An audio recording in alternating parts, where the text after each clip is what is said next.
Hi everyone, welcome to my channel The Creative Side. Today's video will be on an easy chicken Alfredo. Heat the pan and add cubes of butter to it. After the butter melts, add capsicum. Saute the capsicum till light brown. Next add 1 to 2 teaspoons of Maida powder and mix well.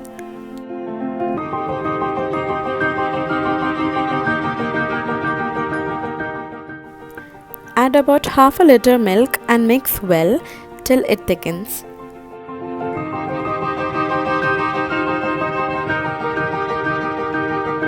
To 2 cubes of cheese cubes. Now coming to the main part, add oregano seasoning, salt for taste, and then grated chicken. Mix well all the contents. Finally add the cooked penne pasta.